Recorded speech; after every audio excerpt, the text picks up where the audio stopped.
Computers are wonderful tools. They make life easier and more difficult at the same time. This is one of life's little ironies that I have had to come to terms with.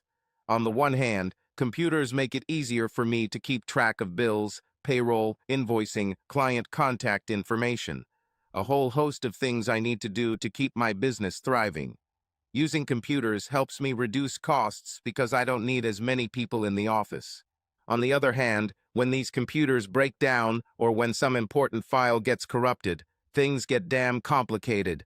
In the 7 years that I have been running my family's landscaping business, there have been several instances of computer failure. Of course, I have learned to minimize these risks. I have local and cloud backups of important data. I also have some redundancy in the critical infrastructure so that if there is a failure, the impact on operations is minimal. Oops, I got so deep into technical details that I forgot to introduce myself. I am Donald Summers, Don to my friends, and Donnie to my wife and mother and only to them. I am 35 years old. I'm 6'5" and 227 pounds. Years of working outdoors have left me with what my wife calls a worn look. I also have a deep, semi-permanent tan.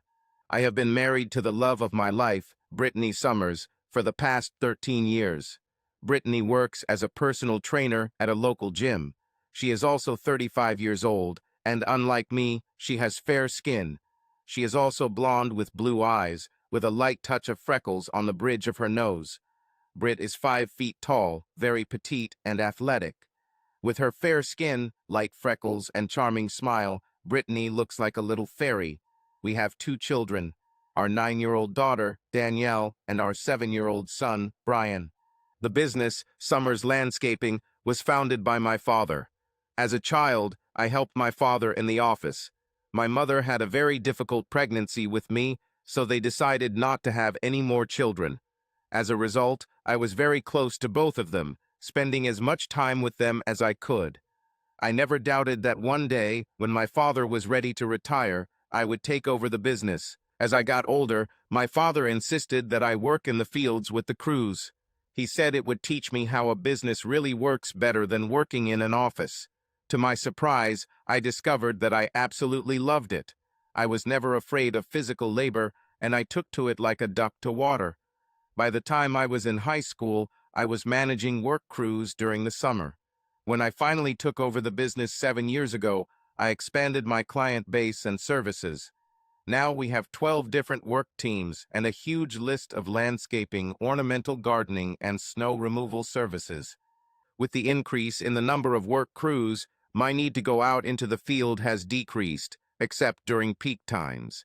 However, I still go out because I love it. Plus, it's helpful for the crews when the boss comes out and checks their work. However, more and more often I find myself in a small office attached to a company warehouse, dealing with the mountain of documents that any growing business generates. The end of March and beginning of April is when I spend the most time in the office. I do tax work, check employee files, review contracts, etc. For about 2 weeks, I don't leave the office at all during work hours. It's been that way almost since I took over. This particular year, my mother was with me. She helped her father do the bookkeeping when he ran the business himself. But my dad didn't use computers, and my mom wasn't the most tech-savvy person in the world. She accidentally erased some very important files. Luckily, like I said, my backups are fine. However, restoring such a volume of data from backup storage takes time. Since I had a few minutes to spare while I waited for the files to be restored, I opened Google Earth. I've been using this tool a lot lately. When planning a project, it helps to have a bird's-eye view of the site before you start working with excavators and trenchers.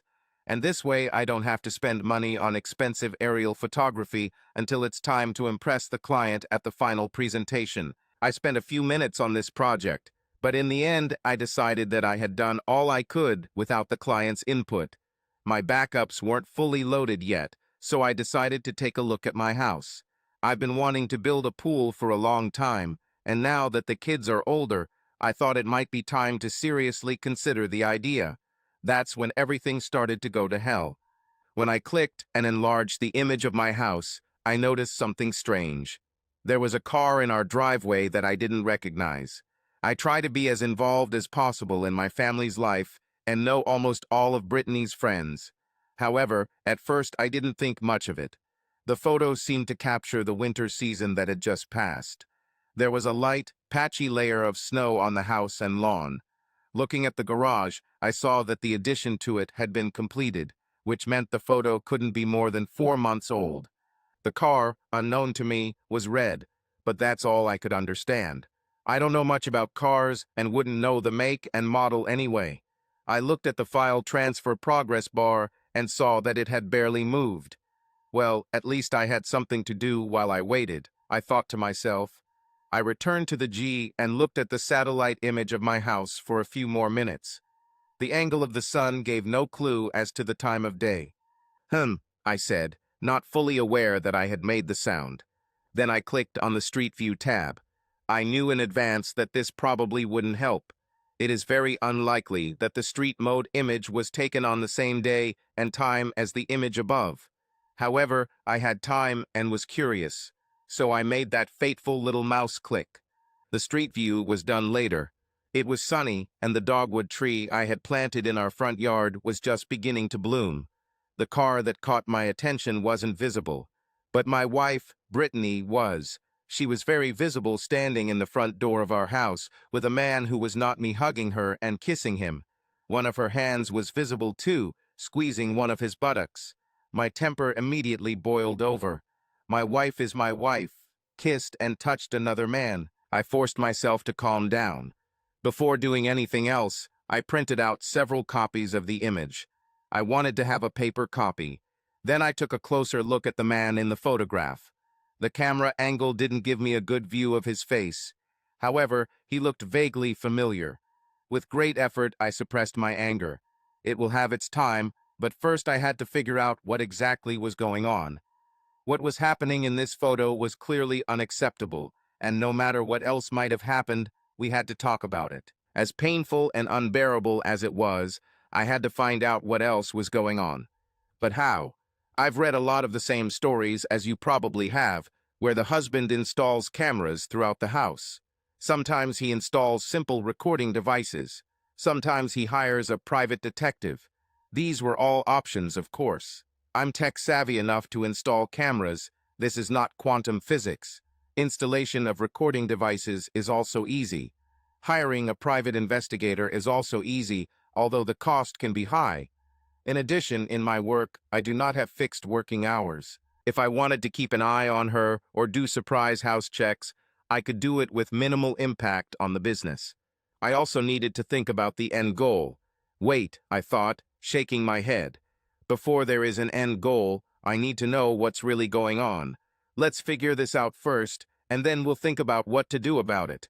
I growled slowly as I looked at the photo again. No matter how hard I tried, I could not completely suppress my anger. And then a thought occurred to me. It's been a long shot, but maybe this will be a start. The man in the photo resembled Brittany's old college boyfriend. It took me a few minutes, but I finally remembered the guy's name. Benjamin Clausen. Yes, that was it. He was a big football hero at the university, leading the school to its first regional championship in decades. Completely forgetting about file recovery, I opened the browser and started searching. I think the average person would be completely shocked and maybe a little scared by what can be found with a simple Google search. In just 30 minutes, I had photos, biographical information, and job information that was publicly available. I was amazed at how easy it was. The thought flashed through my mind as to how private detectives remain in business under such conditions. But then I plunged into studying the issue. By all accounts, Mr. Clausen made a name for himself in the real estate world after graduating from college. He certainly tried to make it to the NFL, but a knee injury ruled that out. He first moved to Denver, Colorado, and then about 2 years ago, he moved back to our small hometown and opened his own agency. Based on information available in the public domain, he must be doing a pretty good job selling real estate. I'll admit, he definitely had the looks to be a good salesman. He also managed to get married and have his own child. His son was a sweet little guy, I thought. His wife was cute, but she couldn't compare to Brittany, at least not in my opinion. Her name was Angela Clausen, and she was 37 years old. In a photo I found online, she had soft, curly honey brown hair. Her eyes were a nice shade of green, and she had cute dimples when she smiled. She was fuller than Brittany, but not fat. Mrs. says Clausen was an accountant and apparently worked for her husband's real estate agency. This, I thought with disgust, is the perfect scheme. As a realtor, he would be out of the office all the time, but he would always know where she was.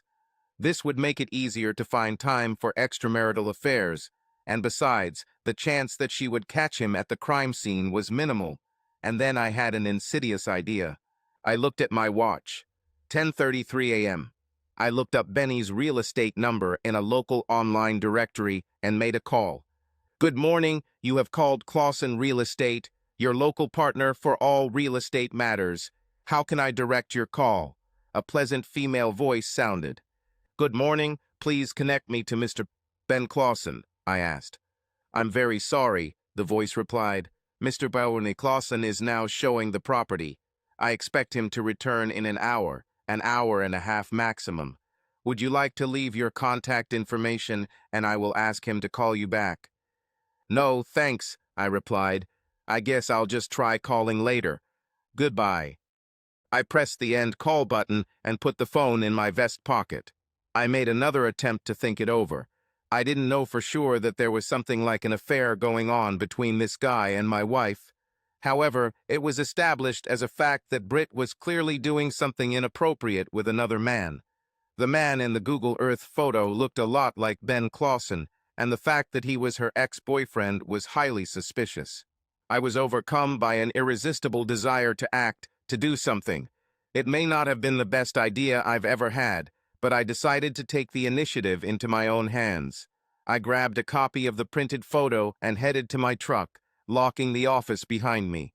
I jumped in and started the engine, but when I turned to check for cars behind me before pulling out of the driveway, I saw a toy car on the cab bench.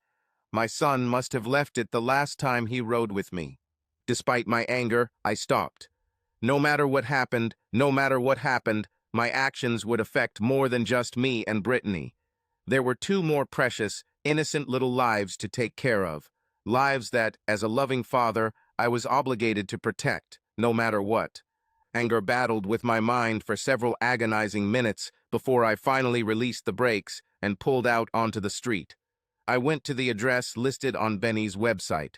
The office was on the 5th floor of a new office building that had recently opened as part of a project to revitalize the city center. "It's not like there's much to liven up in our downtown," I thought to myself as I parked nearby.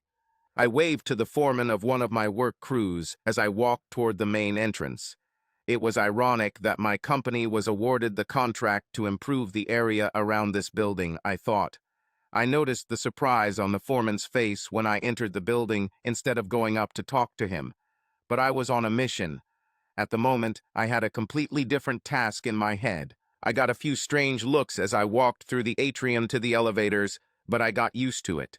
Even without my outfit to stand out among all the business suits and skirts, my size always attracts attention. This never leaves the pale-faced occupants of offices like this one unnoticed. After a few seconds of waiting in the elevator, I found myself on the 5th floor. Soon I walked through the doors of the Clausen Real Estate Agency. Mrs. Clausen was sitting at the office desk. Her photos were either outdated or taken by someone who didn't care about showing her in the best light. She was still easy to recognize with the same hair, slightly rounded face, and cute smile with dimples. But she was definitely slimmer than I thought from the photo. She was dressed in a professional business suit. She stood up to greet me, and I noticed that she was wearing a mid-thigh length pleated skirt instead of the pants I was expecting. I also noticed that she was significantly taller than Brittany. As she approached me, I saw that the top of her head reached my chin, not my chest.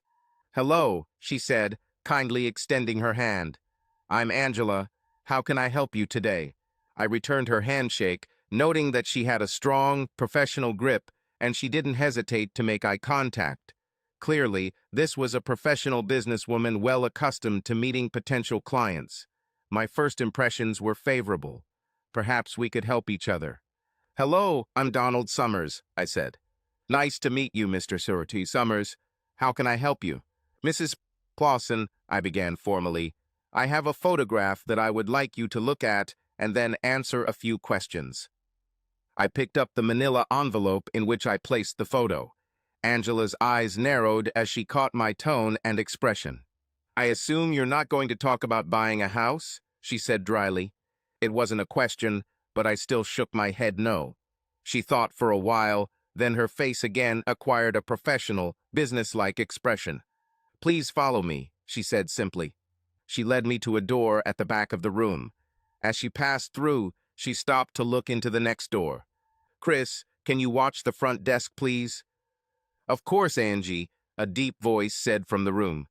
Without another word, she led me into what was supposed to be the break room and closed the door.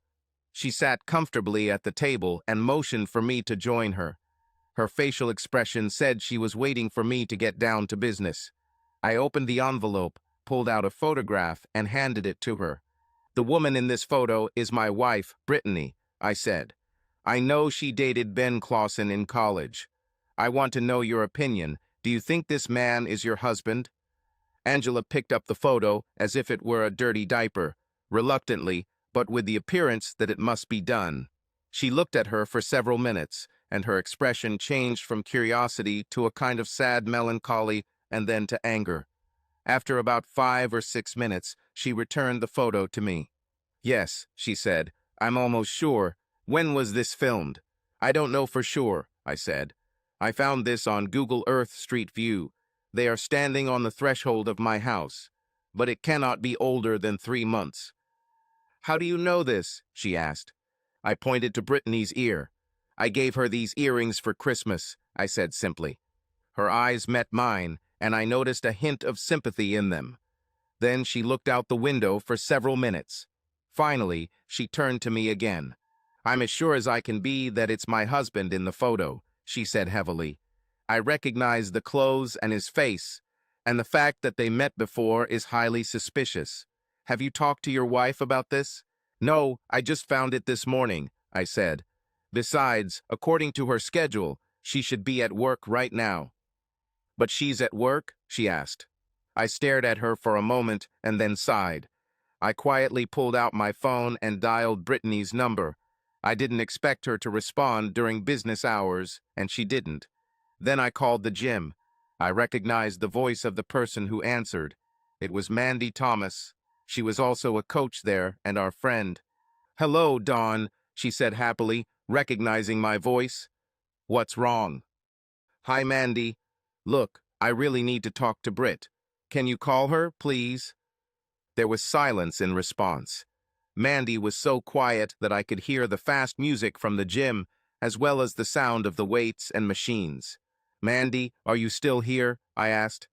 Yes, Dawn." Her voice trailed off. "What?" I asked, tired of the evasiveness. Dawn, she left just a few minutes ago. She said she was meeting you for lunch." "That's right," I replied coldly. About 10 minutes ago," Mandy said nervously. Obviously, she realized that something was wrong. "And did she tell me where she was meeting me?" I asked. Yeah, she said something about Logan's," Mandy replied nervously. "Thanks, Mandy," I said and hung up. "What did she say?" asked Angela. "Wait a second," I replied. I opened the Find My Phone app. Britt and I had won because Brittany kept losing hers. I've offered her a phone case with a belt clip or belt clip, but she always refuses. It only took a few seconds for the app to show the location icon. It was at our house. More precisely, her phone was at our house. That didn't necessarily mean Britt herself was there, but she had the phone in her hand when she left the house in the morning, so I knew she couldn't have forgotten it at home. I put the phone away and told Angela what Mandy told me and what I had just discovered. I watched as her expression became even more angry. Before I knew it, she was already on her feet, heading towards the front door of the office. I had to work hard to keep up with her. "Chris," she said, "I'm going to lunch. If Mr.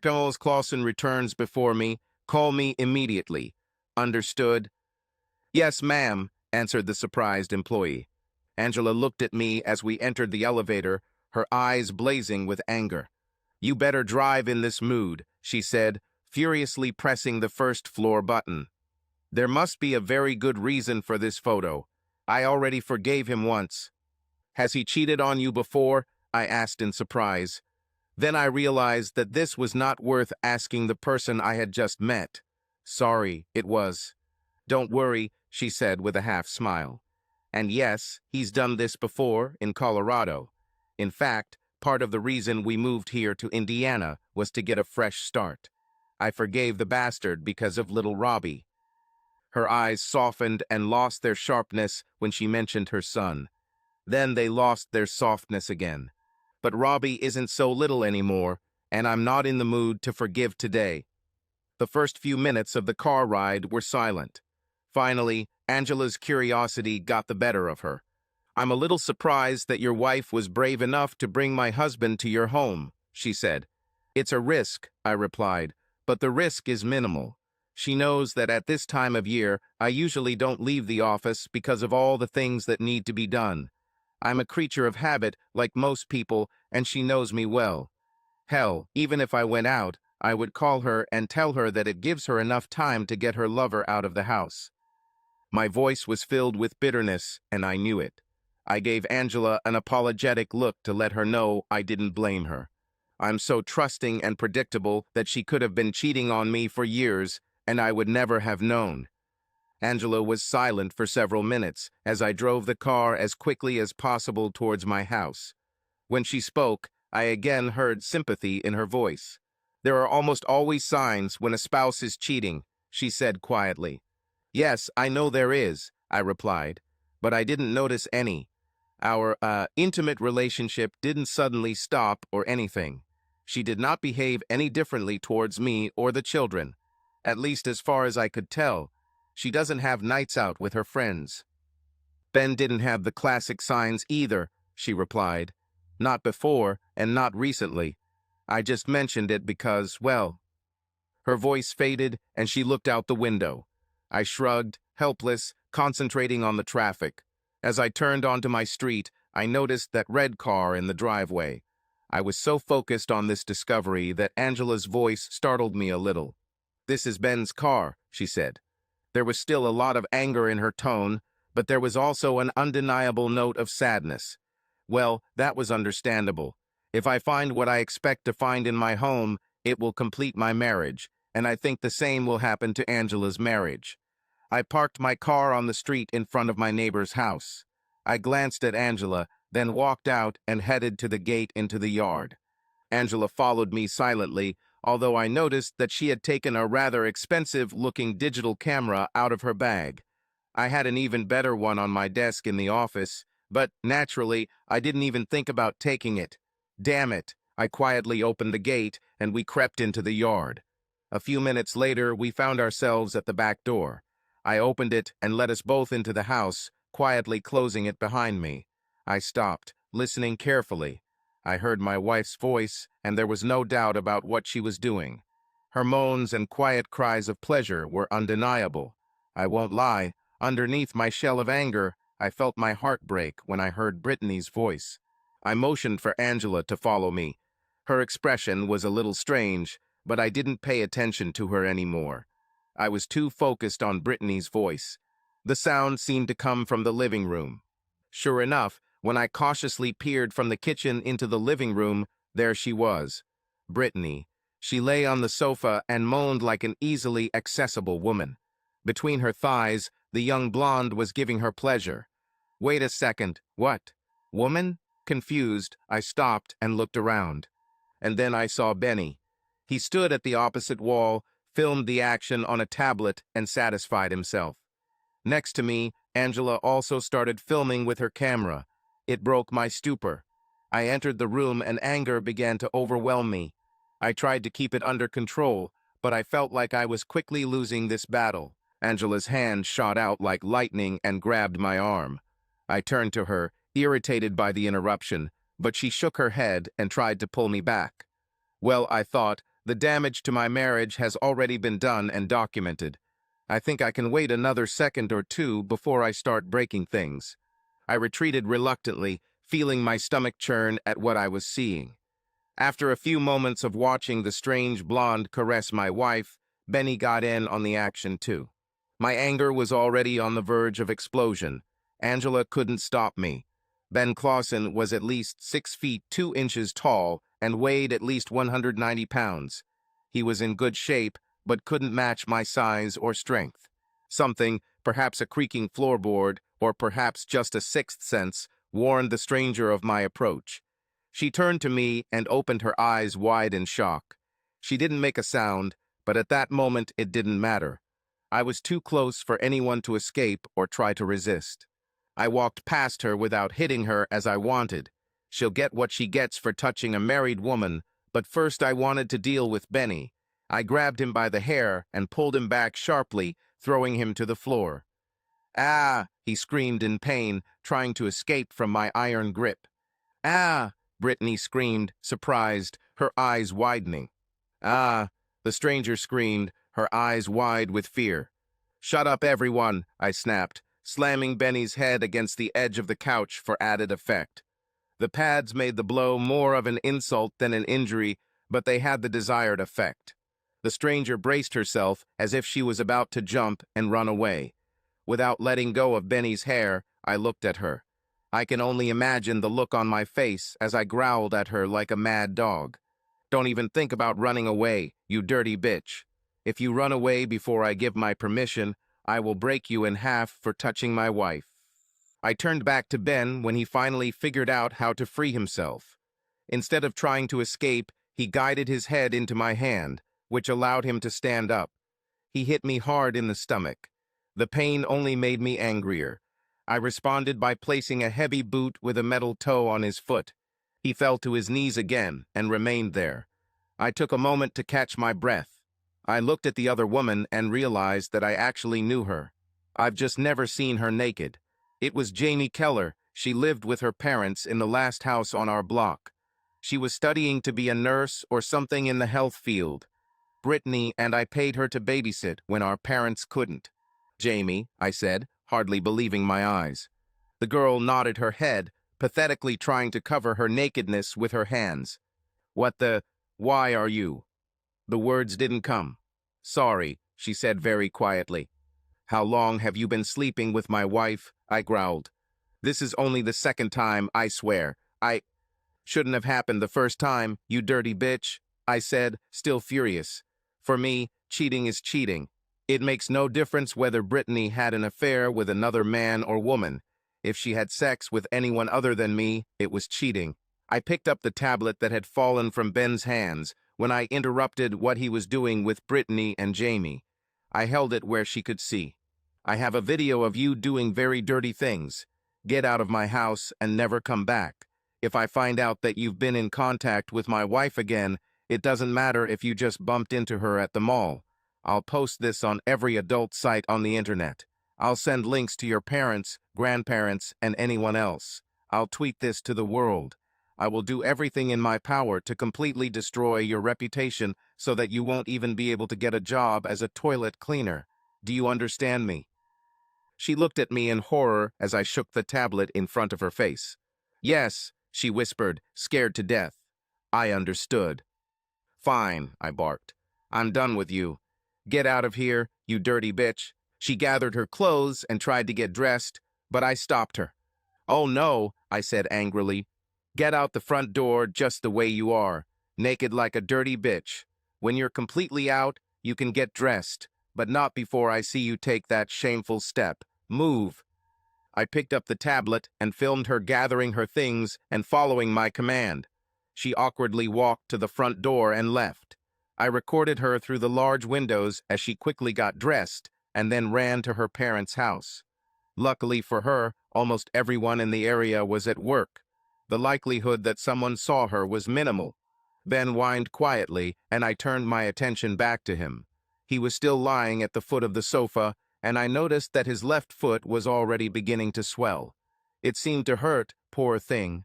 He looked at me with hatred, but already saw his wife standing in the doorway filming what was happening. He must have realized that his situation was hopeless, so he decided not to move. This showed more common sense than I expected from him. "So, Benji," I said, pretending to be friendly, "haven't seen you since college, buddy. How are you?" I kicked him with the toe of my shoe, and he flinched.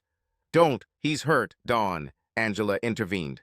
"Yes, he is wounded," I answered. "So what?" Angela sighed irritably and walked over to the couch. She glanced at my wife with contempt, then knelt down next to her husband. "His leg is clearly broken," she said as she examined the damage. "You don't need an X-ray to see this. Damn it, Dawn. He may develop a blood clot. You could have killed him." She looked at me with some fear. "If I wanted to kill him, I would have done it," I replied. "However, I don't want to kill him. Or Jamie. Or Brittany, for that matter. If I kill them, I will be imprisoned, and I will never see my children again. I'm not so crazy that I don't understand this. But there's one more thing. You can only kill once. After that, you can no longer make them suffer. And of course I want them to suffer." I looked at Ben carefully, then at Brittany. Oh yes, I wanted them both to feel pain. I suffered greatly, as if someone had torn out my heart. I wanted them to feel the same pain. I was sure that Ben had already received his share of pain, but our business was not finished yet. But as they say, it takes two to tango. Well, in this case, apparently three, but who's counting, right? The point is that Brittany was clearly not taken by force. She was a freely consenting partner in all of this, and I was going to make sure the little bitch got her share of misery. I took my phone out of my vest pocket and dialed a number on the speed dial, making sure to put it on speaker. The phone was picked up after just 3 rings. "Hi, George," I said, recognizing the voice of my father-in-law. Brittany squeezed her eyes shut when she heard his voice. When she opened them, she looked at me pleadingly, asking me not to do what she apparently already understood. Her pleas were useless. There was no way in hell I was going to let what she did happen without doing as much damage as possible to her life. Why should I be the only one who suffers? "Dawn," he answered with obvious pleasure. "Glad to hear from you. What happened?" "Well, George, sorry to bother you, but something serious has happened. Can you and Virginia come to our house? The sooner, the better." "What happened?" he asked anxiously. "Are the kids okay?" "The kids are fine, George. They're still at school," I reassured him. "Unfortunately, this has to do with Brittany and me. I know that if I start telling you over the phone, you probably won't believe me. Instead of going through all this, I prefer to show you the hard evidence of what I'm about to tell you." My father-in-law was silent for a long time. When he spoke again, I realized that he had an idea of what was going on. There was nothing surprising in this. I respected him from our first meeting and knew that he was a smart man. There were only a few reasons for such a call. If it's not related to his grandchildren, but to Brittany and me, then. "We'll be there in 15 minutes or less, Dawn," he said in a sad tone. "Please don't do anything rash until we arrive." "Don't worry," I replied. "I will think very carefully about everything I am going to do." I ended the call and then called my parents. After a surprisingly similar conversation, I put my phone away. Brittany was sobbing her eyes out, curled up on one end of the couch. She tried to get dressed, or at least cover herself with a blanket, but I stopped her with a look. She knew what I wanted. Brittany had to go through her own shameful journey too. Angela was not ready to support my theatrical plans. "He needs a hospital, Dawn," she said calmly but firmly. "I understand that you want to completely destroy your wife. I don't blame you, but there are limits to what I'm willing to do." "Okay," I said, "but how about this? Instead of taking him to the hospital, how about calling an ambulance?" She looked at me, appraising me. I saw in her eyes that she understood why I made this offer. "It will take about 10-15 minutes for the ambulance to arrive. When they arrive, they will spend a few minutes assessing the patient's condition before sending them to the hospital." In other words, by offering an ambulance, I was trying to get her to stay longer without refusing her request to help the bastard with his broken leg. Her look said that she admired my ingenuity, but not my cruelty. However, she sighed and nodded her head. "Forget the sirens, Dawn," she said. "A few more minutes won't make a big difference. But as soon as your revenge is complete, I must take him to the hospital. Do you understand me?" "Got it," I replied. "You can keep the tablet and camera until you have copied all the data. Then you return the camera. I need her for my own divorce. I don't care what you do with his tablet." "Thank you, Angela," I said. She nodded and took out her phone, called the real estate agency, and told the person who answered that she had an emergency and that they would close the office for the day. Mr. Kunz's Clausen heads to the hospital. Listening to this, I couldn't help but wonder why she was still with this worthless loser. He had already betrayed her once. She has already said that she is going to get a divorce. Why stay? Damn it, if I were her, I'd throw it faster than a grenade. My parents arrived first. They lived closer, so it didn't surprise me. I opened the door and let them in. My mom saw Brittany and Benny first and froze in place. Dad saw them a few seconds later and also stared in shock and confusion. "Donnie, honey, what's going on?" asked my mother. My father didn't say anything out loud, but his look spoke volumes. His face moved from a naked, sobbing Brittany to an angry Angela, then to a suffering and scantily clad Ben, and finally to me. I could see from his face that he didn't need any explanation. He put his hand on my shoulder and squeezed it comfortingly, while my mother blushed at the sight of her daughter-in-law and two strangers. "Donnie," she asked again, "what on earth is happening?" I carefully explained everything to them, leaving out no details, and offered to show them a video taken from two different devices. She quickly refused the offer, her face turning even redder. She took a blanket from the couch and tried to cover Brittany, but I stopped her. "No, Mom, I want George and Virginia to see the little bitch just the way she is," I said. "I want them to know, without any doubt, that I didn't ruin our marriage." "Oh no, Donnie, please don't say that," Brittany exclaimed. "Shut up, bitch," I answered. "What did you think would happen? I walked in and saw you having sex with two pieces of human trash, and you thought I wouldn't want a divorce. You must be one of the stupidest people I have ever met." She shrank and curled up into a little ball, shivering on the couch while we waited for her parents to arrive. Luckily for me, I didn't have to wait long. My fathers-in-law, George and Virginia Carson, arrived a few minutes later. They quickly walked to the front door where my father greeted them and let them inside. My mother-in-law, Virginia, greeted my parents with surprise, but my father-in-law, George, did not seem surprised to see them. I wondered if he had talked much to Virginia about his suspicions. "My God, Brittany, what are you doing?" she screamed when she saw her tiny daughter huddled on the sofa. She walked towards her daughter, but stopped, almost tripping over Ben. "Who is this?" she asked. "What the hell is going on here?" "Well, bitch, should I tell them or should you?" I asked my soon-to-be ex-wife. When she didn't make a sound, I told everyone how my morning had gone. Started with problems with file recovery and my discovery through a bird's-eye view, then talked about the results of my web search and subsequent meeting with Angela. Then I described what I found when I entered the house. All the parents were silent. Of course, this didn't last long. "Donald," Virginia began, "there must be some terrible mistake. There is no way Brittany would do something like that." "I have video on two different devices that disproves this, Virginia," I said calmly. "Would you like to see?" I took the SD card out of Angela's camera and walked towards the TV. I was going to show them this. I didn't respect Brittany anymore, so I didn't care if she was embarrassed. I wasn't going to let anyone doubt me. "No, son, please don't," said my mother. Her voice was full of sympathy and compassion, but there was a hint of steel in it. "This won't solve anything, honey. It will only hurt people," she said. "I won't let anyone doubt the truth," I said firmly. "If anyone doubts that I am right, I want to resolve it here and now." "Dawn," George said, raising his hand in a conciliatory gesture. "What are you going to do next? I think this is the most important question." I looked at him, and my expression probably conveyed at least part of my feelings. What did he thought I was going to do? Sorry, George, but divorce is the only option, I said. I don't want to live with this, and I certainly don't want to see it every day. From the corner of my eye, I saw Angela helping Ben to his feet. I didn't bother her as she gathered his clothes.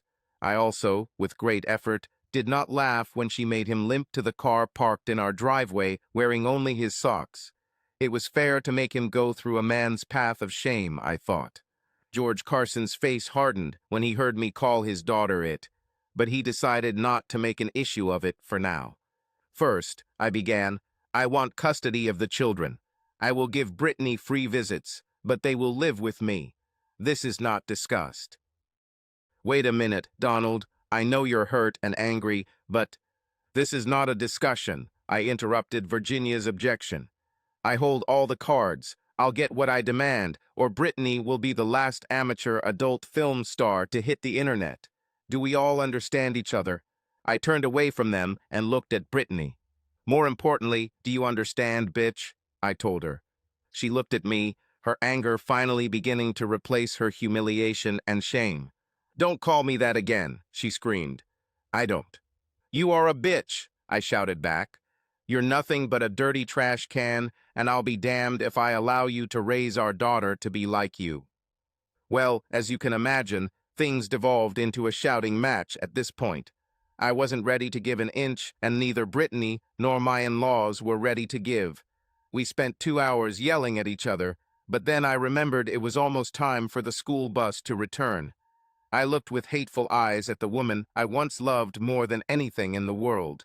It's almost time for the kids to come home, I hissed angrily. Go take a shower and get dressed before they come. Then we'll tell them why Mom doesn't live here anymore. Never, she answered. I'll tell them myself why their father doesn't live here anymore. Oh yeah, I said dangerously. Okay, bitch, do your fabulous work. I'll be in the office. Let me know if you change your mind, but if I were you, I wouldn't wait too long on this. As Brittany and both of our parents watched, I headed towards the office, where everyone knew we had a home computer. I wasn't kidding, and they seemed to understand that. Either I get what I want, or this bitch will see her sex tapes spreading like STDs in a fraternity. Brittany rushed towards me. No, she screamed. Wait, damn it. You know the court won't give you custody. Nowadays, I could commit cold-blooded murder on the steps of the court and still get custody. Not if you tell the judge you don't want her, I answered. She looked at me. I stared straight back, not hiding my rage and pain from her. In fact, I wanted her to know how hurt I was. But apparently, she was not going to give in. So I shrugged and turned away again. Damn it, Dawn, you can't do that, she screamed. Is it true? I asked. I'm sure I can. Look, it's easy. You won't do this. I know you won't do this to me. You love me. Is it true? I asked. Don't kid yourself. I will really do this and take wicked pleasure in it. Never in my life did I think that the love of my life would cheat on me. Well, I was wrong about that, wasn't I? Plus, I just found out my wife likes girls. That's a nice touch. I'm learning a lot today, and I have to say it wasn't fun. She started crying again, but I can honestly say that I didn't care anymore. I was emotionally exhausted and just wanted to get it over with. Do you hate me so much that you'll actually do this? She asked. Yes, I answered. I will never forgive you for what I saw today, and if you don't give me everything I want in a divorce, I will dedicate the rest of my life to destroying you, even if I destroy myself in the process. I stopped again for a moment, looking at the little bitch. I had no idea how long she had been available to other men. Well, other people to be exact, since I had clear evidence that it wasn't just men. Are Daniel and Brian even mine, Brittany? How can you ask that? She said, shocked. How can you cheat on me with multiple partners? I snapped. Seriously, now I won't believe you if you say the earth is round. I thought you loved me. I loved you and trusted you with all my heart because there was no way you would betray me. Now I don't know what to believe in. I never dreamed that you would turn out to be a dirty bitch. I shook my head, disgusted, angry, and hurt. I put the SD card in my pocket and made sure I had a firm grip on the tablet. Then I turned away from the office and returned to the living room. Brittany followed closely behind me. I heard my parents and her parents talking in the living room when I approached. "Do you really think he'll do this, Frank? It could ruin poor Brittany's future." Honestly, Virginia, after what she did to my son, I couldn't care less about her future. What she did is nothing short of heinous, and she deserves every bit of crap she gets for it, came the voice of my father. And all you can think about is poor Brittany. What nonsense. What about my son? What about his broken heart, huh? I entered the room just at that moment. Everyone looked at me and Virginia looked a little nervous. I gave her a look of complete disgust and shook my head, but didn't waste any energy commenting. Britt was her daughter, and I guess she couldn't help but support her. "Look, Dawn, I don't think it's fair to insist on custody," Virginia began. "At their age, children need a mother." "I'm sorry, Mrs. Farages Carson. I somehow made it clear to you that I care. What do you think?" I said. "Look, fight all you want. You know what the consequences will be. I'm a little surprised that neither of you care that your daughter is a cheater, but okay. Just wanted you to know. You can leave now. I would appreciate it if you took your daughter with you, but you probably won't." They both looked at me as if I had just hit them. They then started talking over each other, telling me how rude I was, how they hoped Brittany would take everything from me in the divorce, and so on. You might be shocked to learn that things didn't go the way we both wanted. Okay, so you probably won't be that surprised. Life will mock you in every possible way. Plus, Brittany may have been exaggerating when she talked about how the courts work these days, but not by much. I really didn't think Brittany would be stupid enough to call my bluff about the video, but she did. The problem for her was that I wasn't bluffing. If I say I will do something, I will do it. When the judge awarded her custody, Brittany gave me the biggest grin I'd ever seen. I simply grinned back at her. As soon as I returned to the room my parents had allowed me to use, I collected the tablet that Ben had left behind and drove to the nearest coffee shop. I then used their Wi-Fi to upload my edited composite video to every sex site I could find. In addition to using Ben's tablet, I used his email address to send links to every member of Brittany's family I could think of. After that, I threw the tablet into the river. I've also posted links on Ben's social media. True to her word, Brittany has become a minor celebrity among adult film lovers. Just a month after I posted my masterpiece, she lost her job at the gym because of it. But she still retained custody. Luckily, since the divorce was finalized before she was fired, I did not have to pay spousal support. It was a small mercy, but I would take any I could get. She tried to get a share in the family business, but in this matter, she was a complete fiasco. She didn't do her homework. You see, I don't get ownership of the business until my father dies. At the moment, he is the owner. I just manage it for him. He pays my salary. I have never invested my own money or our joint money into the business. Everything I invested while running the business came from a fund my father started a long time ago. So at least it was safe from my financially predatory ex-spouse. The judge awarded Brittany $600 a month in child support. My lawyer couldn't stop it, but he was able to defer payments until the results of the children's paternity tests were received. I pushed for the test mostly to hurt Brittany, not because I actually doubted I was their father. Regardless, it was a huge relief when I received the lab results with proof that they were mine. The bitch got half our savings and half our checking account. She, however, did not receive the house. She simply couldn't afford it with the money she earned. My lawyer was able to force the sale of the house. Don't ask me how. I really don't want to know. We split the money from the sale, and she bought another, smaller house in the same school district. I felt a little sorry for the children. I know they loved their home, but I just couldn't bear the thought of my ex-wife benefiting so much from her betrayal. I also bought a small 3-bedroom house in the same school area. I had to set some really draconian limits on my spending to afford it with the child support I had to pay, but I managed. My father wanted me to increase my salary, but I told him no.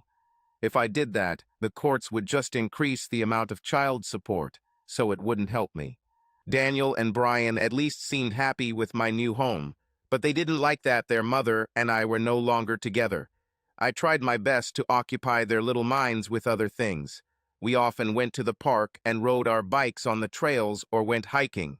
Sometimes, if I had extra money, we would go swimming at the aquatic center.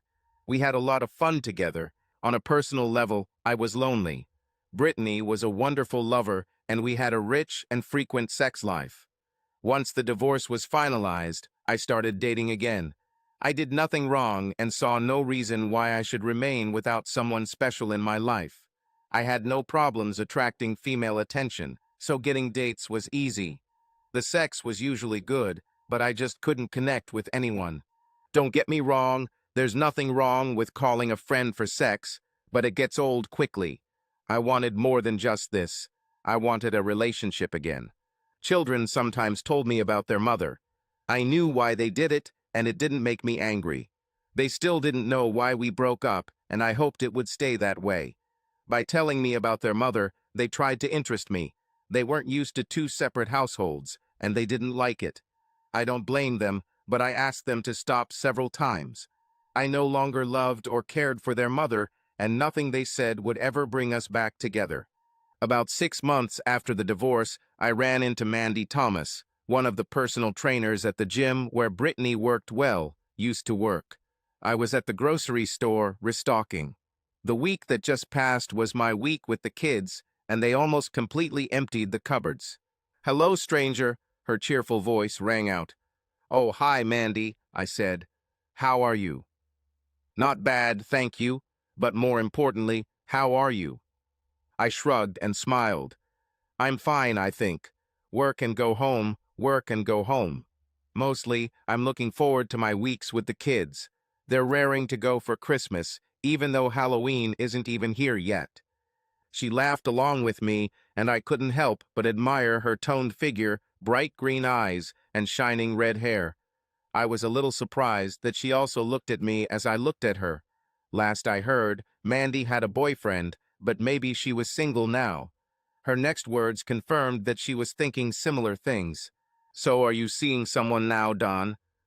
"Nothing serious," I said, shrugging again. "Honestly, I just can't get along with anyone, you know." "I understand," she said, leaning forward and gently touching my arm. Mandy was taller than Brittany by at least 7 inches. The top of her head reached approximately to my nose. This meant that she didn't have to retreat far to look me in the eye. I liked it. In fact, I thought to myself, I'm sure I could actually love her. She was attractive, smart, funny, and probably a real tigress in bed. Her soft laugh brought me out of my thoughts. "Do you like what you see, Dawn?" she asked, her eyes sparkling. "Yes," I said, quietly deciding to try. "I really like what I see, Mandy, and I wanted to see if you have plans for dinner tonight." "I don't really have any plans for the evening," she replied, taking a step closer to me. "Then how about you come to my place and I'll cook dinner for you," I suggested, gently hugging her thin waist and gently pulling her towards me. "And then we can talk about dessert." My relationship with Mandy has greatly improved the self-confidence that I didn't even realize I had lost. She was an inventive and responsive lover. She turned out to be even smarter than I thought. She was funny and good with children. She was also a great listener and friend. We agreed to be exclusive after our 3rd date, and I haven't regretted it for a moment. There was something about this woman that I found irresistible. With her, I had the very company that I had been looking for so long. I guess you could say she made me whole, if that doesn't sound too sentimental. Regardless of which terminology sounds better, I was happy, really happy. For the first time since the divorce. Mandy and I had been together for a few months when I received an unexpected call from my ex-in-laws. "Hello," I said. "Hello, Donald. This is George Carson." "Yes, George, what do you want?" I asked without much enthusiasm. I loved George very much at one time, but that ended during the divorce. I admit my actions in turning Brittany into a star in the adult film world didn't help. But hey, these things happen when you're dealing with a person who thinks he has nothing to lose. "I wanted to let you know that we have children now," he said. "Brittany is in the hospital in Virginia, and I want to stay with her." Could you come and get them? Of course, no problem. When would be convenient? I asked. George didn't answer immediately. He probably expected me to ask why my ex was in the hospital. It was stupid of him. Why the hell should I care? Any time will do, really, he said finally. But if you don't mind, I'd like you to pick them up by 6 in the evening. No problem, I said. I'm not busy right now, so I'll come right away. Don't you care that Brittany is in the hospital? He asked before I could end the call. No, not particularly, I said, unless it's something contagious that could harm the children. Is that so? No, said George heavily. She's not in that kind of hospital. She's in the Katrina Center. Ah, I thought to myself. The Katrina Center was a mental hospital, although in today's politically correct climate, such a name would be unacceptable. They called it the Mental Health and Stress Relief Clinic. Okay, whatever. Well, as long as it doesn't affect the kids, I don't care, I said without any hesitation and ended the call. I finished my business, locked the office, and hurried to the Carson house. It was about 20 minutes away, and as I drove, I thought about Brittany. I didn't think about it often. Now, however, I was wondering again why this little bitch had ruined our marriage and torn our family apart. I thought about this many times after the divorce, but never got around to asking her about it. I didn't trust or respect my ex and didn't think she would tell me the truth. I went through the usual reasons cheating spouses give and rejected most of them. Here are some of the possible reasons I considered for her cheating. 1. Looking for more dignity between the legs. No, I saw Ben, and it is no more than mine. 2. Wealth. No, I don't see it. Oh, Ben was wealthy, sure, but so were we. We had a very healthy savings account. We had a nice house in a great area. We didn't worry about monthly bills or repairs. We weren't rich, but we didn't need it either. 3. Unsatisfied sex life. No, we had sex at least 3 times a week, sometimes more. I was always ready to try something new. More than once Brittany asked me to try a different position or role play, and I never said no. Heck, I even let her tie me up one time because she was really excited about it. So no, I don't think that's the reason. 4. Abusive spouse. Not just a no, but a damn no. I never laid a hand on her. 5. Spouse cheating. No, I have never touched another person since we agreed to date each other exclusively. 6. She decided that she was not of a traditional orientation. No, even if she allowed Jamie to have sex with her, she didn't mind having sex with Ben. She never refused me either, so I don't think that's the reason. Why? I don't know, and it doesn't matter anymore. The moment I saw her with someone else, our marriage ended. Cheating is unforgivable for me. If you are not capable of being faithful, do not get married. Yes, guys, it really is that simple and easy. Society these days is very accepting of people who don't get married, so there's no reason to get married and then cheat. If I had forgiven her and stayed with her, I would have lost every ounce of self-respect I had. My arrival at my former in-law's house finally stopped the flow of depressive thoughts. Their front door swung open as I pulled up to the gravel driveway leading to the house. Daniel and Brian were waiting for me as I walked out and headed for the door. I immediately realized that all was not well with them. Brian stood very close to his older sister. For her part, Danielle wrapped one arm around him, protecting him. The children got along well with each other, but this behavior was not typical. George stood behind them, one hand touching each of them. He looked at me with a bitter, angry look as I walked up the short stairs. When I reached the porch, he leaned towards the children. "Children," he said softly, "I need to talk to your dad for a minute. Please go inside and make sure all your things are packed. One of us will come get you when it's time to leave." "Okay, Grandpa," Danielle answered for both of them. They turned and walked inside, leaving me on the porch with their grandfather. He gave me a hateful look, the likes of which I had never seen from him before. I just looked at him neutrally, waiting for him to say whatever was on his mind. "What's wrong with you, Dawn?" he finally said. "Other than a little nearsightedness, I'd say I'm fine. Thanks for asking." "Stop being a smartass. You know what I mean," he flared up angrily. Your wife is in a mental hospital, and you don't care. First of all, she is not my wife, I snapped. She herself destroyed our marriage of her own free will and with full knowledge of the consequences. And secondly, you are right. I don't care. I don't see any reason why I should care, and I don't understand why you're so angry about it. I didn't cheat on her. She cheated on me, you idiot. It's all your fault she ended up in the hospital, he returned. You posted that video on the internet. You completely ruined her reputation, and she had a terrible time finding a job that suited her qualifications. I told you all that I would do this if I didn't get what I wanted.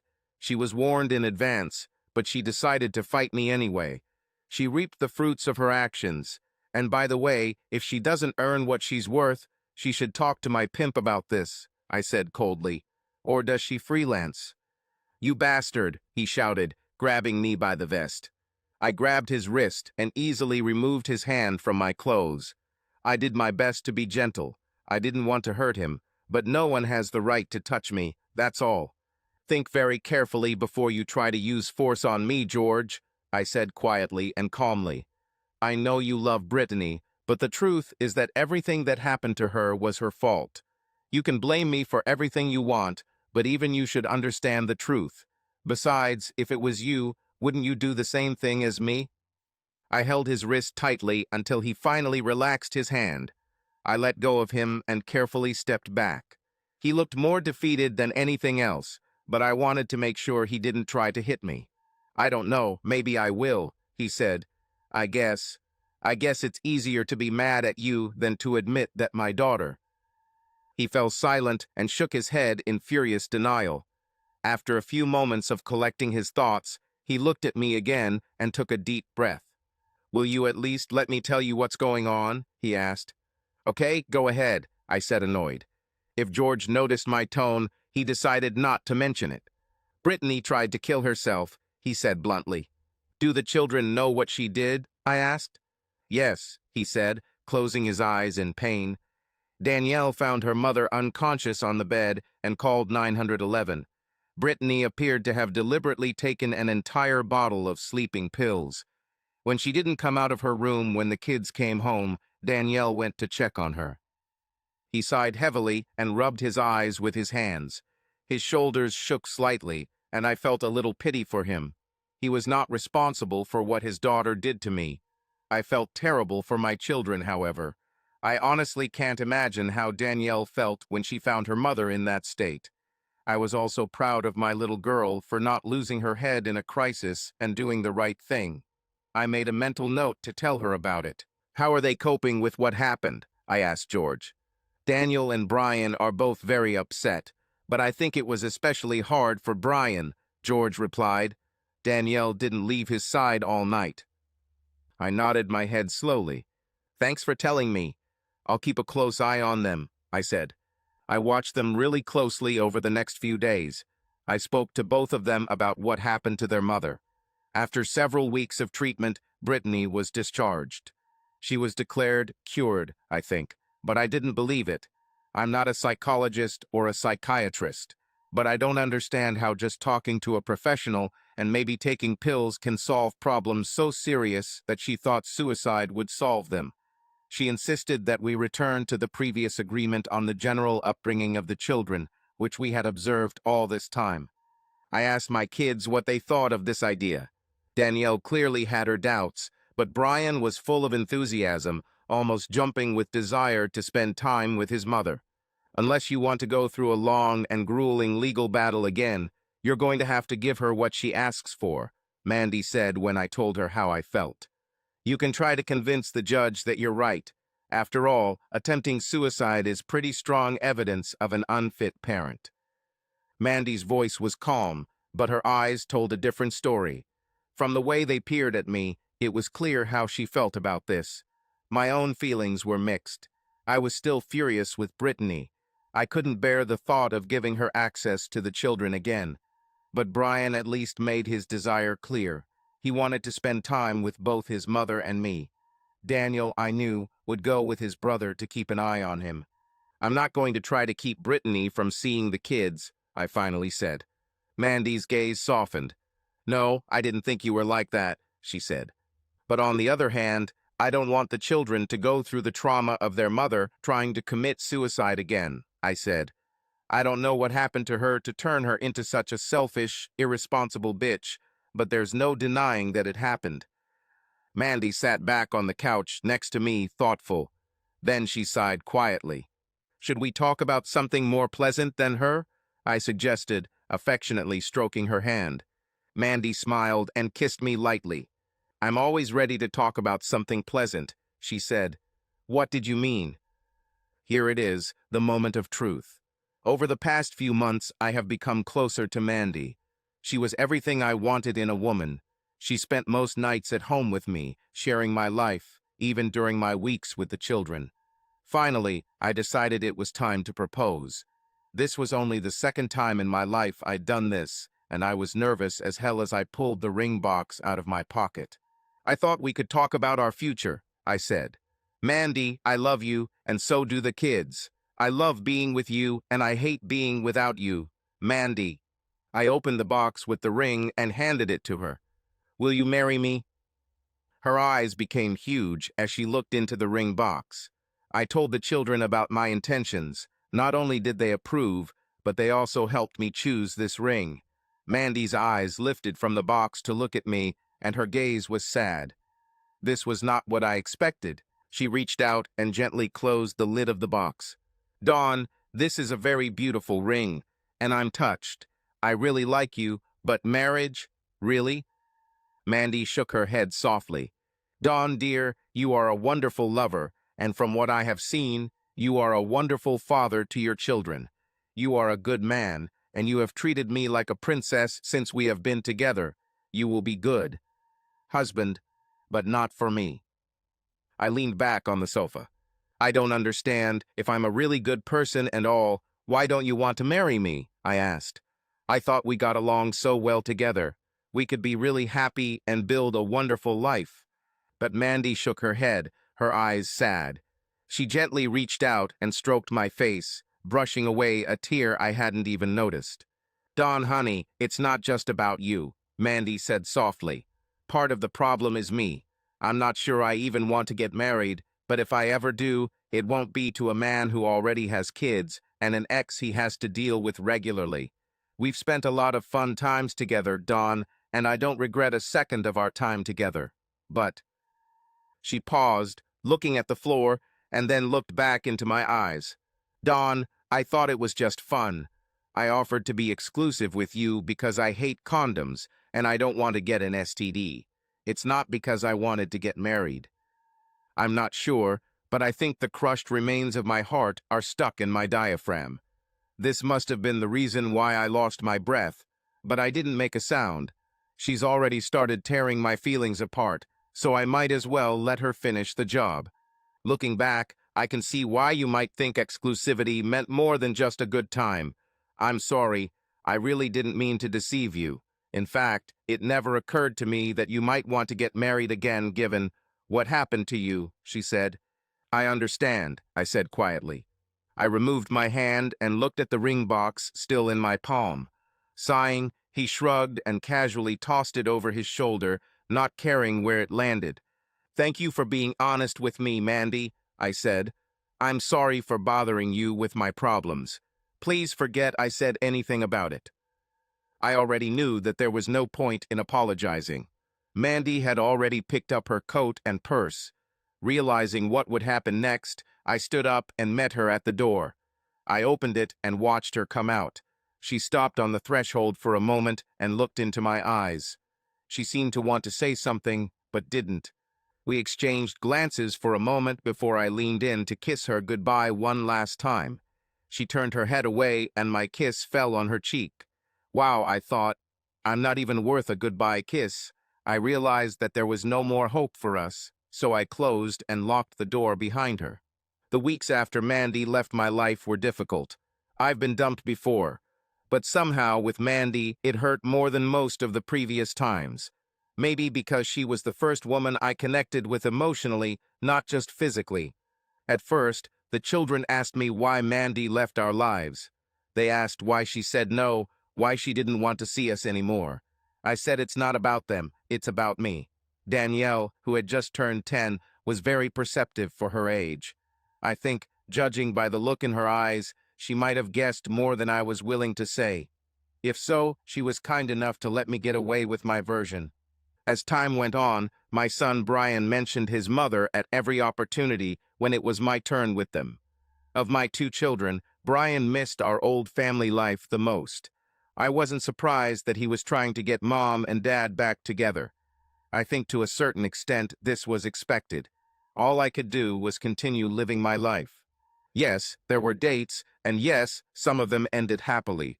After all the events I had experienced, I tried to ensure that everyone I met understood my expectations.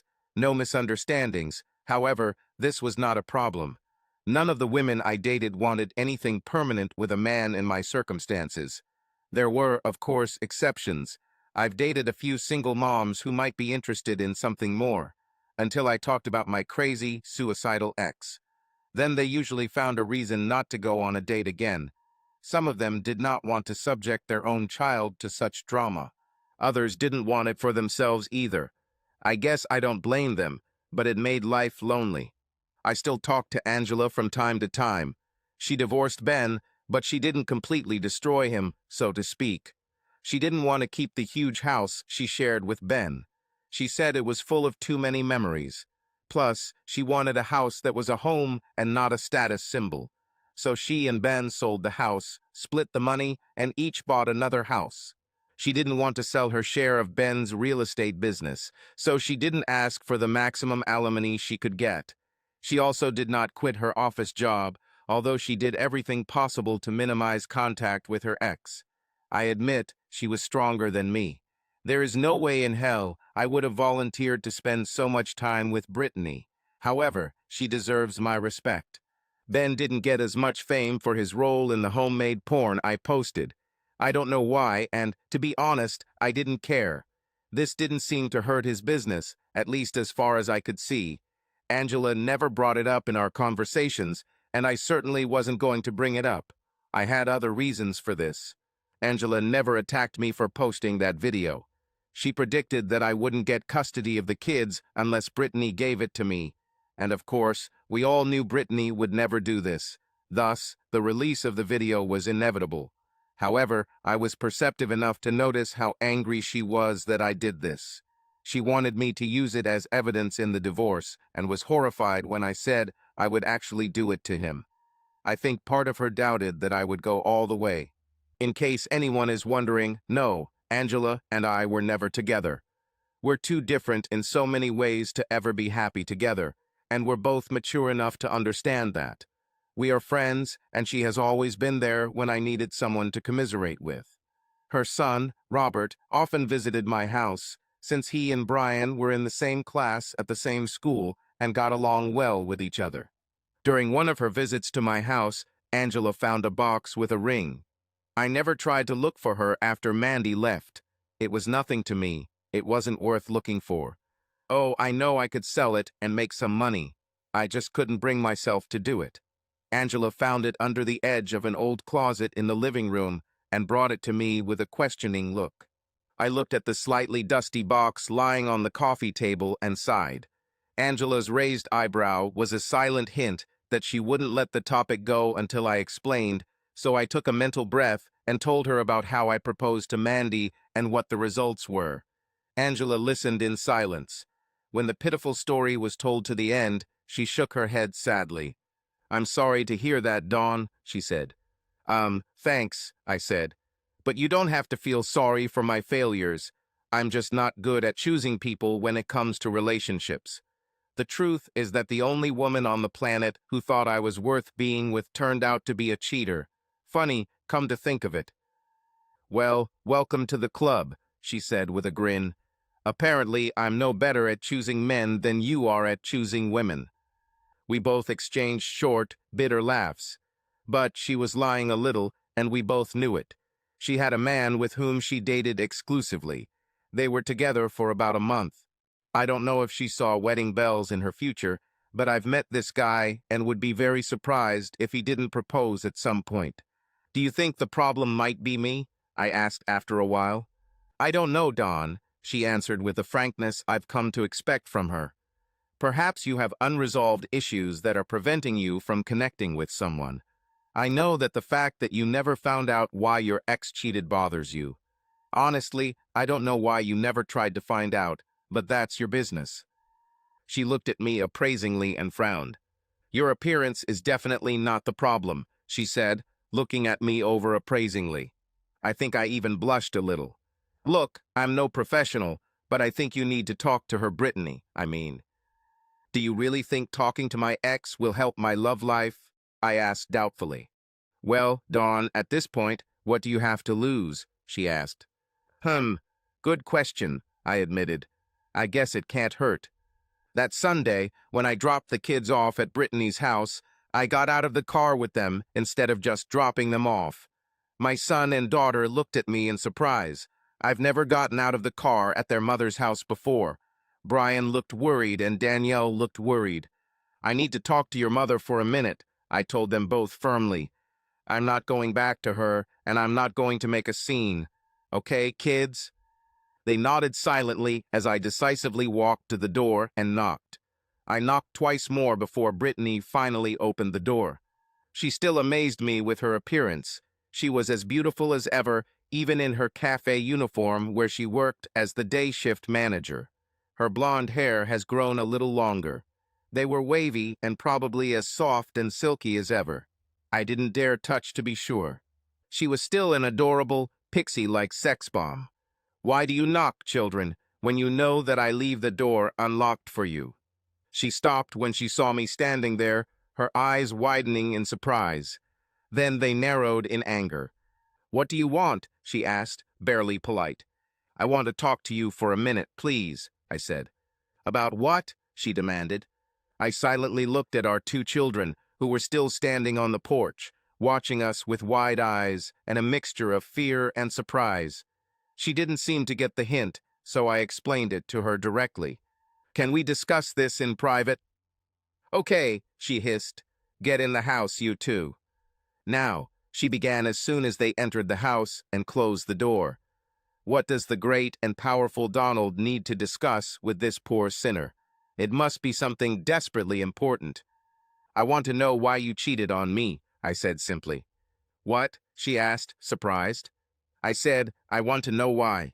I heard you, damn it, she said sharply. But why are you asking me this now? It's been over a year, damn it.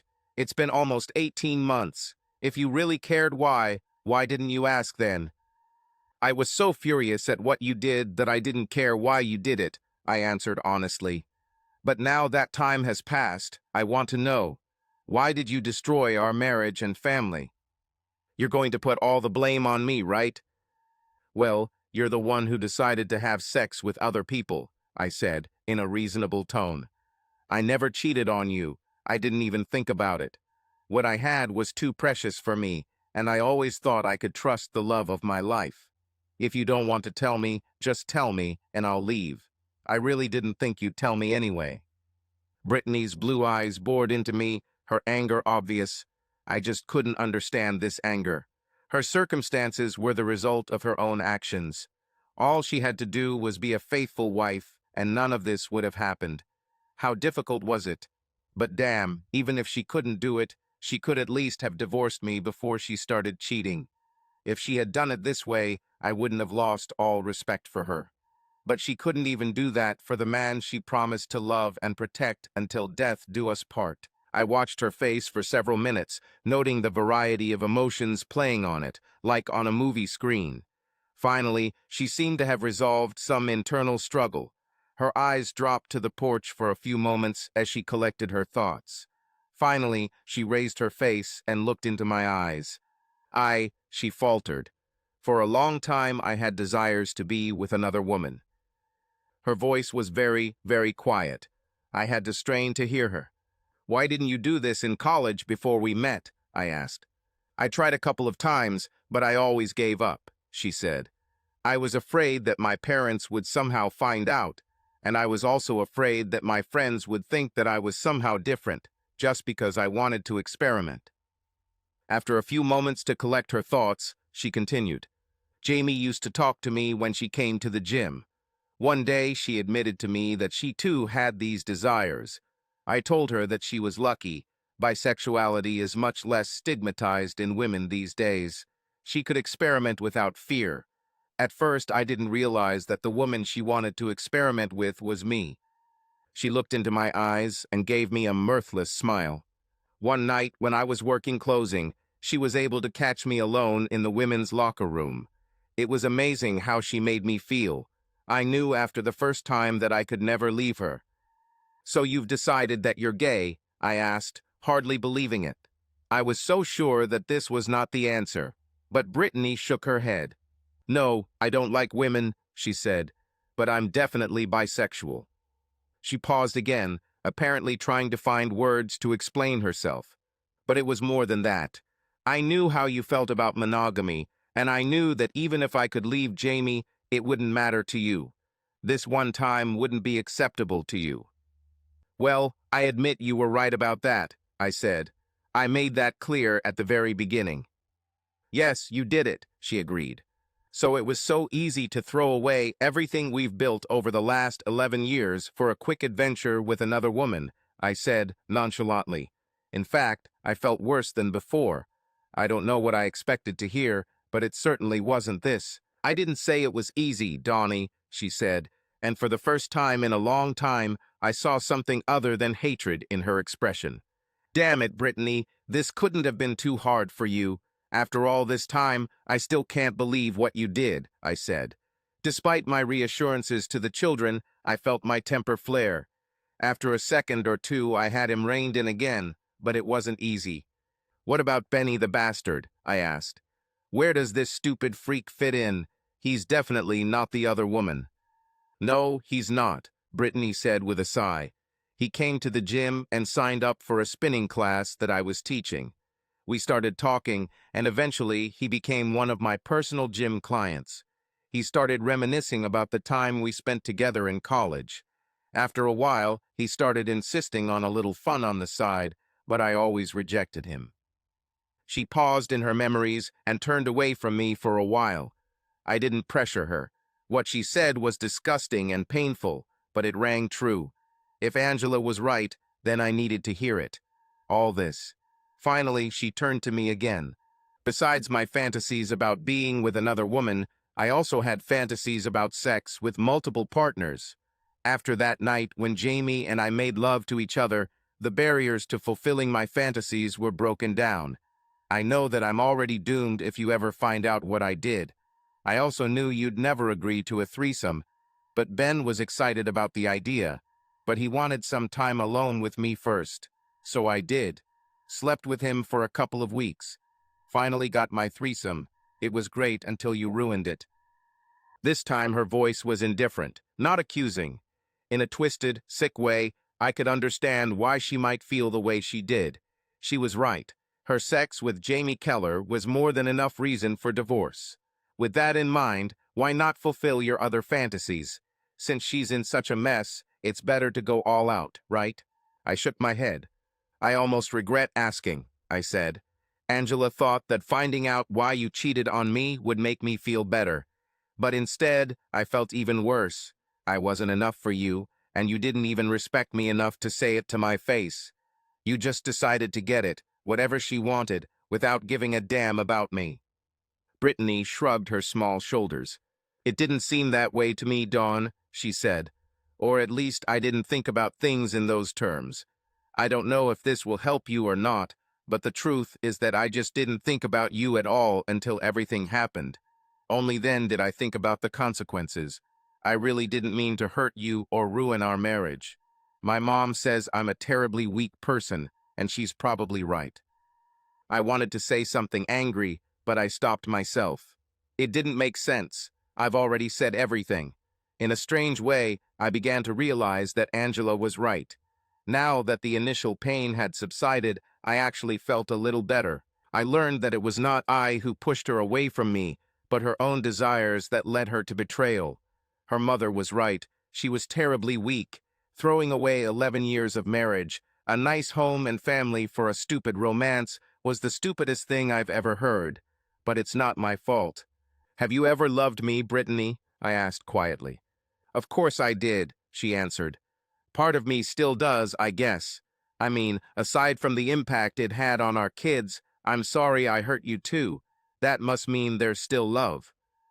Have you ever been faithful to me? I asked. Yes, I was completely faithful to you. Until that night when Jamie and I made love, she replied. I'm afraid that whole year I was. Well, I was a bitch. She lowered her head again and took a deep breath. My therapist helped me understand that what I was doing was wrong, she said without looking up. Then her voice became angry again. But you shouldn't have ruined everything.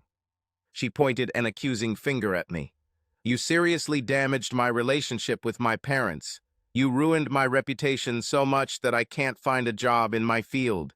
I don't even think moving to another state will help. And you ruined my poor Jamie too. She doesn't talk to her anymore. Me, but I heard from others that she was also slandered when you posted that video. How could you do this to me? Hey, I warned you that I would do this if I didn't get what I wanted in the divorce. You could have avoided all of this, but you chose your stupid pride. You thought I was lying, just like you. But I'm not lying. I do what I say. Of all people, you should have known this, Brittany. Don't you dare blame me for your problems, I said indignantly. She shook her head angrily. No, you're crazy. You had to take revenge because your stupid male ego was hurt. You were full of grievances because I needed more than you were willing to give. No, Brittany, I said quietly. If that was the case, you should have come to me and told me that to my face, like an adult, and divorced me. I would be terribly angry. I would probably hate you, but I would still respect you. I looked at my ex-wife with contempt.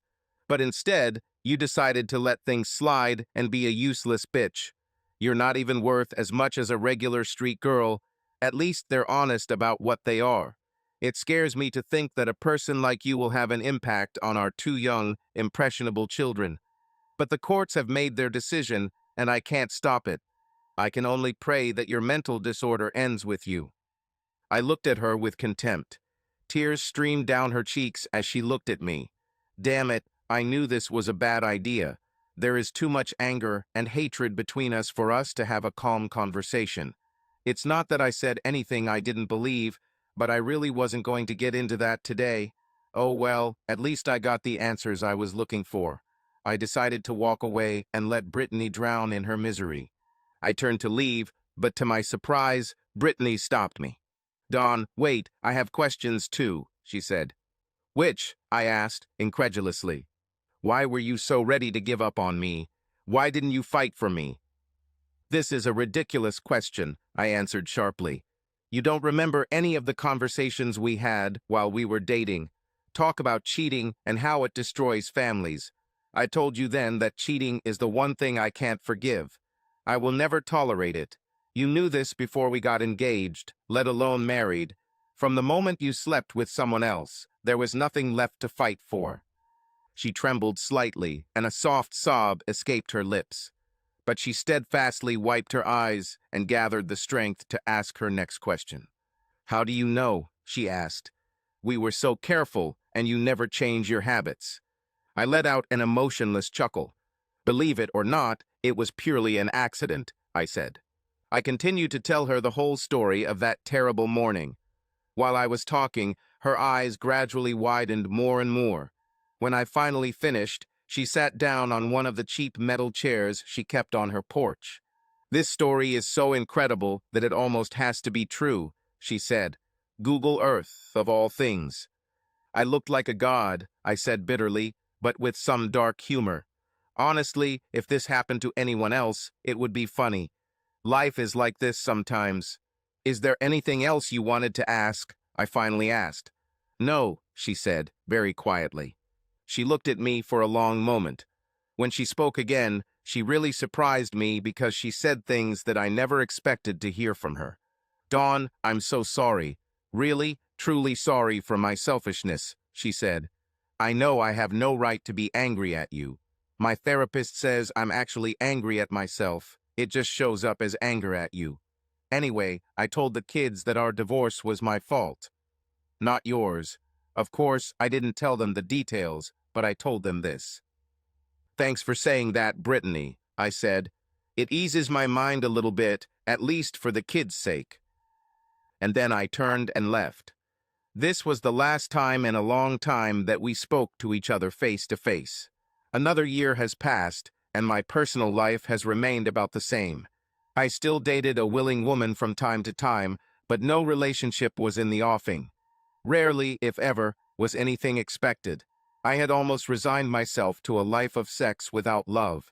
I have heard the phrase, "Time heals all wounds," many times in my life, and I think there is some truth in it. Time seemed to drag on its sweet time, but I noticed that I was gradually letting go of my bitterness. I enjoyed spending time with my children. Watching them grow and learn has been one of the true joys of my life. Brian, although only 10 years old, was already showing interest in the family business. He enjoyed helping me with the plants, especially the Japanese-style rock and sand gardens. Danielle seemed to gravitate more toward a career in healthcare, although she also had plenty of time to change her mind.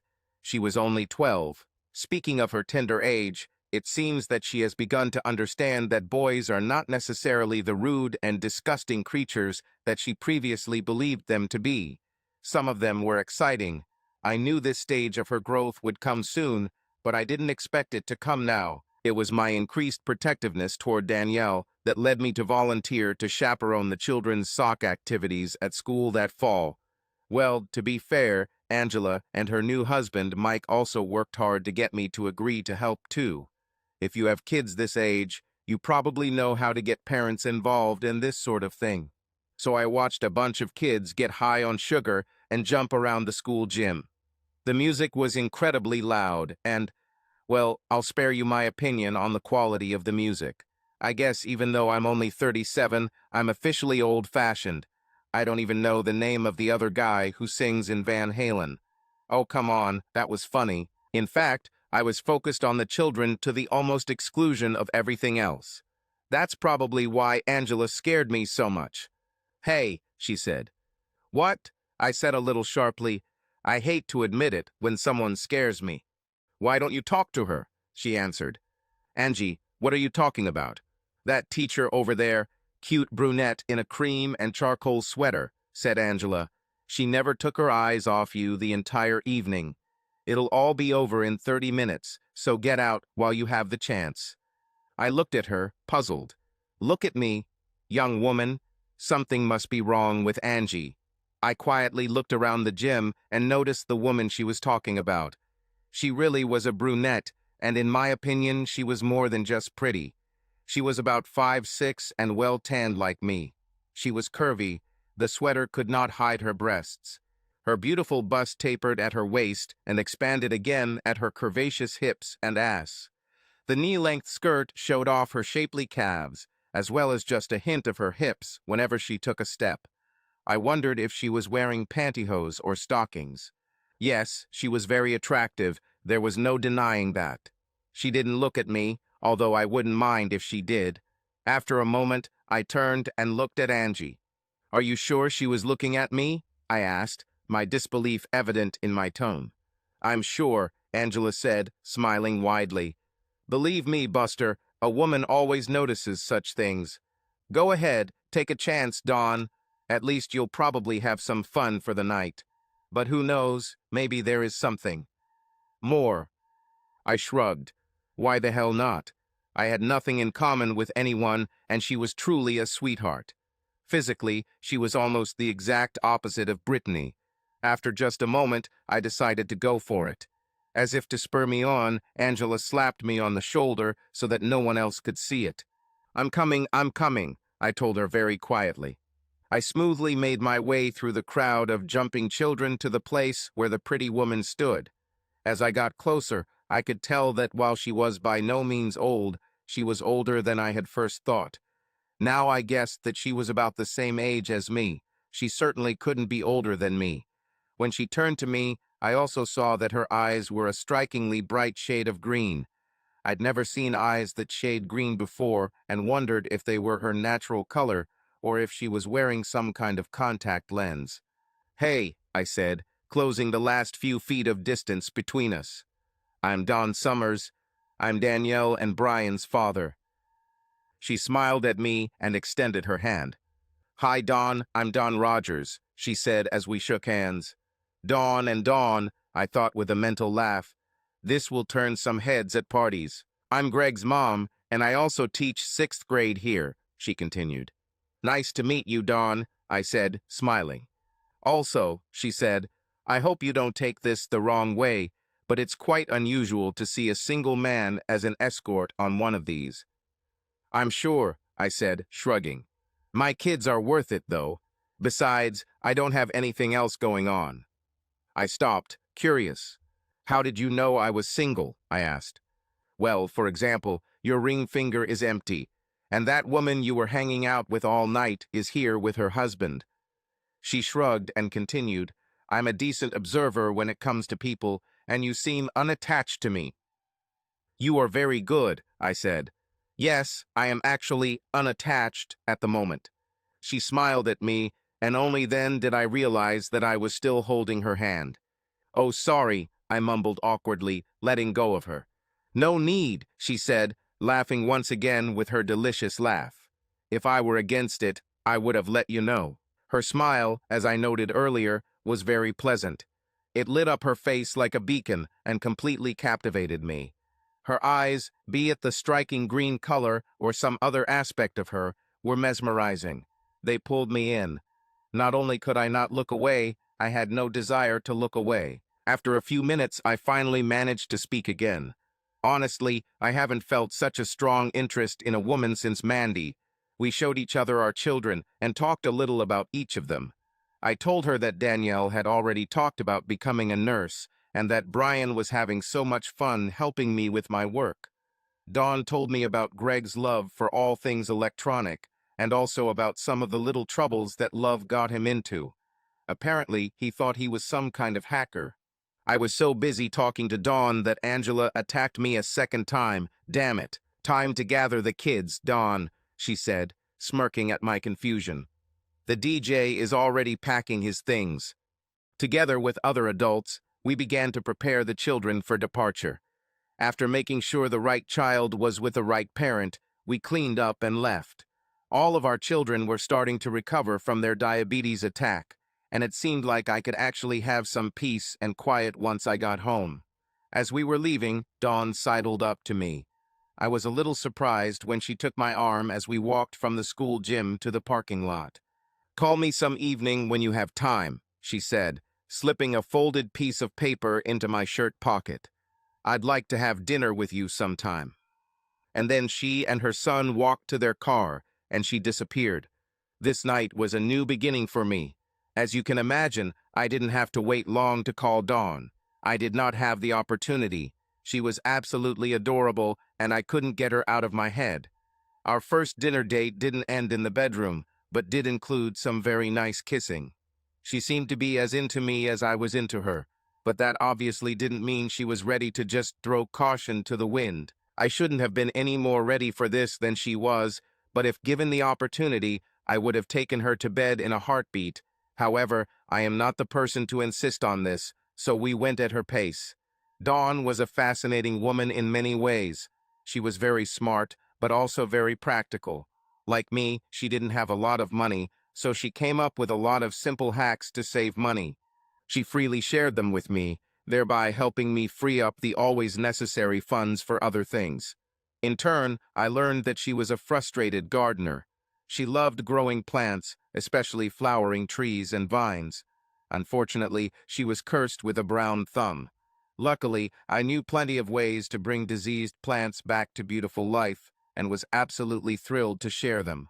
I was also able to help her with just a few inexpensive tools, transform her backyard and patio, making it almost like an outdoor living room. The sex between us when we finally took that step was wonderful. Her body was soft and seductive, her skin silky and smooth, and the aroma was incredible. But the connection I felt with her was very deep. Over time, I introduced her to some new things in the bedroom, nothing wild, just a few new positions. We became closer and closer to each other, both emotionally and physically. Of course, I told her about Brittany and then about Mandy. To say she was stunned would be a gross understatement. Unlike other women I told this story to, she wasn't particularly bothered by my posting the video online. Her opinion was the same as mine. Actions have consequences, and all things considered, she actually got off pretty lightly. Dawn was good with my kids, and I have to admit, her son Greg was a good kid. The kids seemed to get along well with each other too. Greg was only a couple of months younger than Danielle, and they were in the same class. Yes, Dawn was doing very well. So good that when our relationship reached the 8-month mark, I was thinking about marriage again. Thoughts of Mandy's disaster didn't slow me down for a second. I didn't let the past ruin my future. Of course, I knew there was a chance she would refuse, and I was willing to accept it, but I didn't think she would do it. Although I talked about it with my children. Danielle was delighted with this. Brian was less so, but agreed that everything would be fine. Personally, I think he still harbored thoughts about me dating Britt again. I finally bought another engagement ring. Now all I had to do was decide how to ask her. After thinking about it, I decided to do it for my 40th birthday party in just 2 weeks. It wasn't supposed to be a huge event, but my closest friends, my parents, and Dawn and Greg would be there. Yes, I thought that would be ideal. The only real challenges during this 2-week wait were getting the kids to keep a secret from both Dawn and Greg, getting a secret invitation from Dawn's parents and her brother, and not accidentally doing something on my own to give it away. Finally, the evening of my birthday arrived. In fact, my birthday was the day before, but for obvious reasons I waited until Friday evening. My parents rented a party room at a local restaurant, Misha, specializing in ethnic Russian cuisine. It was a nice place, but it won't break the bank. It was also kid-friendly, which was a big plus. Dinner was excellent, and I really enjoyed it. We had a lot of fun eating and dancing. Finally, it's time for gifts. I opened them and thanked all the people who gave them to me. Despite all this, I tried my best not to give away my plans. Dawn was a little surprised to see her parents and older brother at the party, but took it in stride. As I finished unwrapping my last gift, I realized I had achieved a surprise. I put the last gift on the table and stood up. I put my arm around Dawn and held her gently to me. She bowed her head towards me, and I smiled at everyone. "Thank you all so much for coming tonight," I said cheerfully. "You all made this the best 40th birthday party I've ever thrown." There was polite laughter at my joke, and I heard one of the children complain that he didn't understand it. The subsequent laughter provided an excellent cover for Angela as she snuck up behind me, quietly placed the ring box in my free hand, and just as quietly slipped away. "There's one last thing before we all head out. I received many gifts this evening, but I hope to receive one more," I said. "Actually, I hope Dawn gives me a real gift." Dawn tilted her head towards me with a confused look on her face. I returned her gaze lovingly, meeting her eyes and grinning. "Dawn, I love you so much," I said. "You made my life complete. The only thing that could make it better is if you gave me you for the rest of my life." I got down on one knee and handed her the open ring box without taking my eyes off her. "Dawn, my love, will you marry me?" There was deathly silence in the private dining room as everyone, including the children, finally realized what was happening. I eagerly looked into the eyes of my beloved, expecting to hear her joyful cries of, "Yes, yes." I waited, and waited some more. "Dawn," I finally said. "Honey, please say something." She muttered, looking away from me and wildly scanning the faces in the room. "Dawn, now is not a good time to, talk about. Maybe we should, Dawn stumbled over her words and backed away from me. I sighed and stood up again. With my heart slowly breaking, I watched as Dawn hurried over to Greg, took his hand, and hurried out of the restaurant, not even stopping to put on her coat. A few seconds after her hasty departure, I turned around and saw almost everyone looking at me in shock. "Well," I said, "anyway, thank you everyone for coming and making this such a wonderful evening. Have a good night, everyone." I gave a big fake smile and gathered my things. After putting on my coat, I stared at the ring box on the table. I was sorely tempted to just throw this thing at random like I did last time, but I didn't. I might as well make sure I get my money back. I put the damn thing in my coat pocket and pointed at the kids. Don, honey, my mother said, lightly grabbing my hand. Do you want us to take the kids tonight? I shrugged. I didn't care. Do you guys want to spend the night with Grandma and Pappy? Yes, that would be cool, Brian exclaimed. Dad, Danielle began, I'm so sorry. Thank you, Danny, but you don't have to say anything, I said, firmly suppressing anything she might say. I wasn't ready to hear something like that yet, and luckily she noticed. Just remember, I love you, Daddy, she said softly. She hugged me tightly, her small arms squeezing me as tightly as they could. She then turned, gathered her things, and followed her grandmother to their car. My dad paused for a moment. So, let's hit 3, huh, Dad? I said. Yes, strike 3, son, he answered as if nothing had happened. Luckily, life gives you more than just one move. There will be others in the future. Well, at least I proved I can still pick good ones, I said with a bitterly sarcastic smile. Dad shrugged and sighed. Well, son, life gets to us all at some point, he said. You are not alone in this. I hate to tell you this. All you can do is try to ignore it and move on. You continue to relieve stress as you see fit. Your mother and I will take care of you. Children, and if you need to talk, you know we're always here for you. I grabbed my things and left while Angela and Mike paid the bill. I could tell Angie wanted to talk to me, but luckily Mike stopped her. I know she just wanted to be a friend to me, but the last thing I wanted right now was a friend. The journey home was fortunately short. As soon as I entered the house, I double-locked the door, threw my things on the couch, and began a serious binge. It didn't last as long as I wanted. I don't store any solid items at home, and my beer supply was not up to the task. I thought about going to the liquor store down the street, but quickly discarded that idea. Getting blown up would be nice, but I don't need a hangover tomorrow. Instead, I sat in my chair and watched 80s sitcoms on Netflix. After a few hours, I felt sleepy. The next morning, I woke up with a desperate need to go to the toilet and a terrible deformation of my back from sleeping in that chair. I need to remember not to do this in the future, I thought as I went about my morning routine and then took a shower. After drying off, I put on clean clothes and went in search of breakfast and some aspirin. As I cooked the eggs, I tried my best not to think about Dawn. It hurt much worse than my head. Something went wrong. I was so sure that she felt the same way as me. Of course, my traitorous mind flashed back to the fact that I felt exactly the same way when I proposed to Mandy. Stupid mind. I decided then and there that I was done with the concept of marriage.